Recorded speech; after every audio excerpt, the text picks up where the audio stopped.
Beneath the postcard beauty of the United States lies a side of the country most travelers never see. Beyond the skylines and scenic highways are towns swallowed by water, communities burning from below, and places so unusual they feel almost fictional. These are not just forgotten dots on a map. They are real locations shaped by ambition, disaster, belief, and bold experimentation. Some were erased by massive engineering projects. Others were abandoned because of environmental catastrophe. A few were built on ideas so unconventional they still raise eyebrows today. Yet each one tells a story that reveals something deeper about the American experience. Resilience, risk, reinvention, and sometimes unintended consequences. In this journey, we are exploring 15 hidden gems scattered across the country, uncovering the strange, the surprising, and the rarely discussed chapters of their histories. Our journey begins in Northern California with a town that did not simply fade into obscurity. It was intentionally erased by water. Mormon Island is not a traditional ghost town with sagging rooftops and dusty saloons. Instead, it rests beneath the surface of Folsom Lake, invisible for most of the year and remembered only through fragments that resurface when conditions allow. In the mid-19th century, during the height of the California Gold Rush, Mormon Island was a booming settlement along the American River. Prospectors poured into the region chasing opportunity, and the town quickly developed into a lively hub filled with boarding houses, supply stores, and the restless optimism that defined frontier life. Unlike many mining towns that declined when gold deposits thinned, Mormon Island's fate was sealed not by scarcity, but by modernization. In the 1950s, the construction of Folsom Dam reshaped the landscape. The project promised flood control, irrigation support, and hydroelectric power for a rapidly growing state. But progress demanded sacrifice. As Folsom Lake filled, Mormon Island was dismantled and ultimately submerged. What had once been a symbol of gold rush ambition became an underwater relic. Today, Mormon Island is often described as California's version of Atlantis. For most of the year, its foundations and faint street outlines remain hidden beneath calm water. Explorers have long been drawn to the mystery. American YouTuber and former NASA engineer Mark Rober even used sonar equipment in an effort to locate the lost settlement. While his team did not uncover the entire town, they identified what is believed to be part of an old bridge structure linked to the community.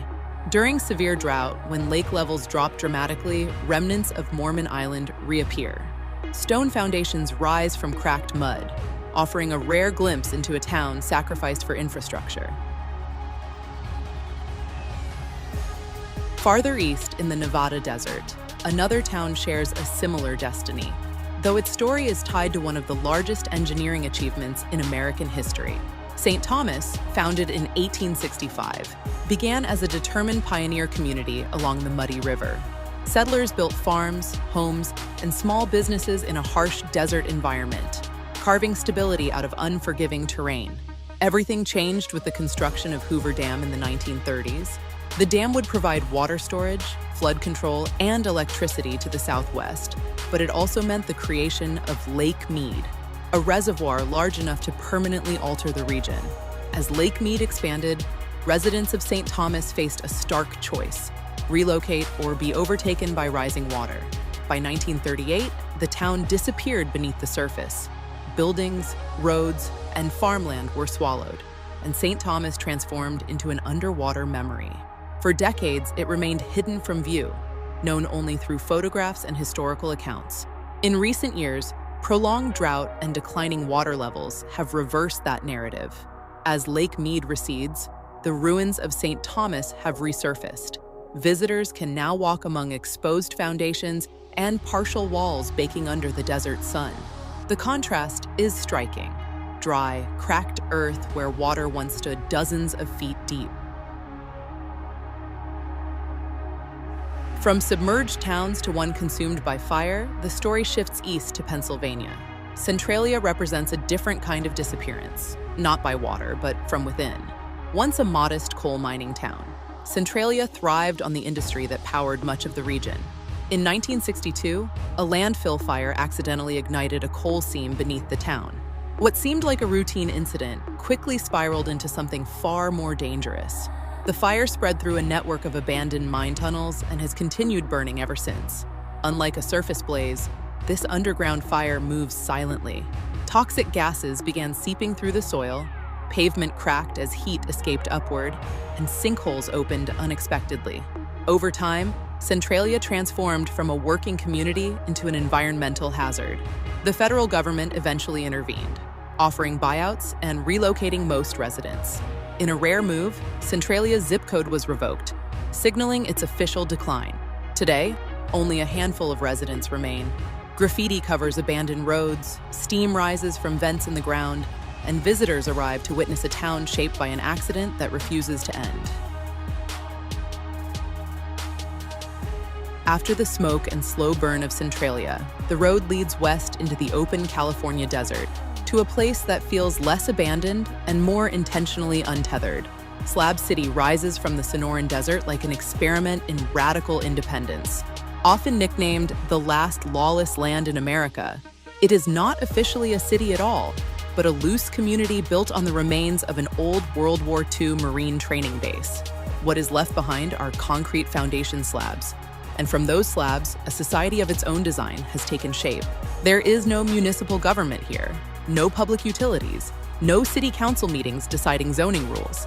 Electricity is typically generated by solar panels or small generators. Water must be hauled in. Summers regularly climb well above 100 degrees Fahrenheit, and winter nights can turn unexpectedly cold. Yet for many residents, a mix of retirees, nomads, artists, veterans, and people seeking a second chance, that harshness is part of the appeal. Slab City offers something increasingly rare: autonomy. Critics describe it as chaotic. Supporters call it freedom. In reality, it functions somewhere in between. Informal norms guide daily life, and seasonal populations swell during cooler months when snowbirds arrive in recreational vehicles. Community spaces emerge organically: open-air libraries, makeshift music venues, and improvised art installations scattered across the desert floor. The most iconic landmark is Salvation Mountain, a towering, hand-built folk art installation created by Leonard Knight. Constructed from adobe, straw, and layers upon layers of donated paint, the structure is covered in bright colors and messages centered on love and faith. It has become a cultural symbol, drawing photographers, filmmakers, and curious travelers from around the world. Against the muted tones of the desert, Salvation Mountain feels almost surreal, a vivid declaration that even in isolation, creativity thrives. From the stark desert, the landscape shifts dramatically to the evergreen slopes of the Cascade Mountains in Washington state. Here, Leavenworth offers a completely different kind of reinvention. At first glance, it does not even look American.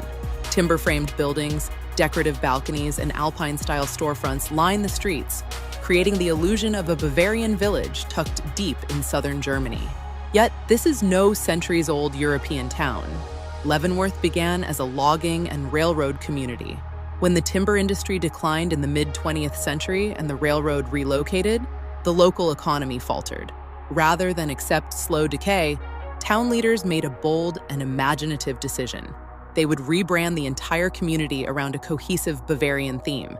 Beginning in the 1960s, building facades were redesigned, signage was updated, and businesses embraced Alpine aesthetics. The transformation was not superficial. Festivals, music, and culinary traditions were incorporated into the town's identity. Oktoberfest celebrations draw thousands of visitors annually, while Christmas lighting festivals turn the mountain backdrop into a winter postcard scene. What makes Leavenworth remarkable is not just the architecture, but the collective commitment behind it. Residents invested in a shared vision and reshaped their town's future through creativity and coordinated effort. Today, tourism drives the economy, and what was once a struggling logging town has become one of Washington's most recognizable destinations. Back in California, nestled in the Santa Ynez Valley, Solvang offers yet another interpretation of cultural preservation. Founded in 1911 by Danish immigrants, the town was envisioned as a place where newcomers could build opportunity without abandoning their heritage. More than a century later, that vision remains visible in nearly every detail. Solvang streets are lined with Danish-inspired architecture. Steep rooflines, decorative half-timbering, and carved wooden accents that echo traditional Scandinavian design. Windmills rotate gently above the town center, and bakeries display kringles and buttery pastries in their windows. The scent of cinnamon and fresh bread often drifts through the air, blending with California sunshine. Unlike Leavenworth's later reinvention, Solvang's identity emerged from its founding community. Cultural traditions, language, and cuisine were woven into everyday life from the beginning. Museums and festivals continue to celebrate Danish history, ensuring that the town's roots are not reduced to decoration alone. Solvang feels both curated and authentic, a reminder that America's small towns often reflect the global journeys that shape them. Leaving behind European-inspired towns, the road turns toward the wide, sun-scorched landscapes of the American Southwest. In northern New Mexico, surrounded by mesas and endless sky, Taos stands as a place where history feels close enough to touch. The air is dry, the light is sharp, and the land carries stories far older than the United States itself. At the heart of Taos is Taos Pueblo, a 1,000-year-old adobe settlement that remains continuously inhabited. Built from earth and straw, the multi-story clay structures rise from the desert floor in warm shades of brown, blending almost seamlessly with the surrounding terrain. This is not a preserved ruin or museum replica. It is a living community, recognized as a UNESCO World Heritage Site, where traditions have endured for centuries. Walking through the area, visitors encounter more than architecture. They witness cultural continuity that has survived colonization, modernization, and shifting borders. Yet Taos is not defined solely by its deep past. For decades, it has also been associated with something far more elusive, the Taos hum. Described as a low-frequency humming sound, heard by only a small percentage of residents, the phenomenon has puzzled researchers since the 1990s. Some attribute it to industrial equipment or distant traffic. Others suggest natural geological causes. Despite investigations and acoustic studies, no single explanation has fully satisfied those who claim to hear it. The hum lingers in local lore, adding a subtle layer of intrigue to a town already rich with story. From northern New Mexico, the highway stretches southeast into the vast openness of West Texas. Here, in a landscape that appears almost limitless, sits the small town of Marfa. With a population of fewer than 2,000 residents, Marfa might seem unremarkable at first glance, a quiet desert community beneath enormous skies. But beneath that stillness lies an unexpected cultural crossroads. In the 1970s, minimalist artist Donald Judd relocated to Marfa and began installing large-scale contemporary artworks across the desert. What followed was a transformation. Warehouses became galleries. Empty land became exhibition space. Today, Marfa draws artists, collectors, and curious travelers from around the world. Massive geometric sculptures stand against the horizon, turning the surrounding emptiness into an intentional backdrop. The town has become synonymous with avant-garde art in one of the most unlikely settings imaginable. But Marfa's reputation is not built on art alone. As night falls, attention shifts toward the distant horizon, where unexplained lights sometimes appear. Known as the Marfa Lights, these glowing orbs have been reported for more than a century. Witnesses describe them as flickering, floating, and occasionally splitting into multiple forms. Scientists have proposed explanations ranging from atmospheric reflections to car headlights distorted by temperature layers in the air. Yet no definitive answer has settled the debate. The lights remain part science, part folklore, a reminder that even in an age of satellite imaging, some mysteries persist. If Marfa hints at mystery, Roswell embraces it openly. Located in southeastern New Mexico, this town has become permanently linked with one of the most famous incidents in modern American folklore. In 1947, debris from an unidentified object was recovered from a ranch outside Roswell. The United States military initially announced the recovery of a flying disc, only to retract the statement and describe the material as a weather balloon. That reversal fueled decades of speculation. Conspiracy theories spread, and Roswell's name became synonymous with unidentified flying objects. Rather than distance itself from the narrative, the town leaned in. Today, alien imagery appears throughout downtown, from themed museums and murals to streetlights shaped like extraterrestrial heads. Each summer, the UFO Festival attracts thousands of visitors eager to celebrate the story that transformed Roswell from a quiet desert town into a global symbol of extraterrestrial intrigue. From extraterrestrial legends in the Southwest, the journey shifts to something more intimate and more personal. In western New York, near the quiet shores of Lake Erie, sits Lilydale, a community unlike any other in the United States. It is not built around tourism, industry, or spectacle. Instead, it is built around belief. Often described as the world's largest center for spiritualism, Lilydale functions as a seasonal assembly and year-round residential community dedicated to communication with the spirit world. Founded in the late 19th century during the height of America's spiritualist movement, Lilydale has long been a gathering place for mediums, healers, and seekers. The town hosts public message services, private readings, educational workshops, and lectures focused on psychic development and metaphysical study. Registered mediums conduct sessions that draw visitors from across the country and beyond, many arriving in search of closure, guidance, or connection with loved ones who have passed away. The atmosphere is calm rather than theatrical. Tree-lined streets, modest cottages, and lakeside views create a peaceful setting that contrasts with the intensity of its subject matter. For believers, Lilydale is sacred ground, a place where the boundary between life and death feels permeable. For skeptics, it offers a rare anthropological window into a belief system that has persisted for more than a century. From quiet contemplation to bold visual statements, the road leads west into the flat farmland of central Illinois. Casey may appear like many small Midwestern towns at first glance. Modest population, traditional storefronts, and open skies stretching to the horizon. Yet this community has carved out national attention through an unusual strategy, building some of the world's largest everyday objects.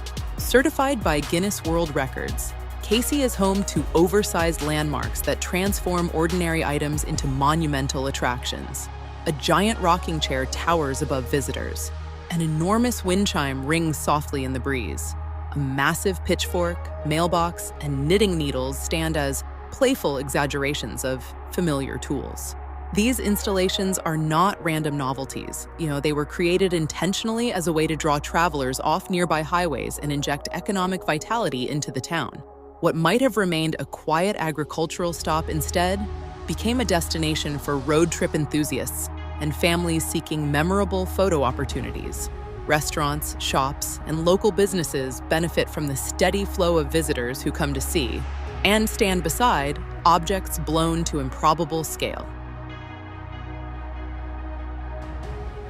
Heading back into the American Southwest, the desert landscape once again dominates the horizon. Along historic Route 66 in Arizona lies Oatman, a former gold mining settlement that now thrives on its preserved frontier atmosphere.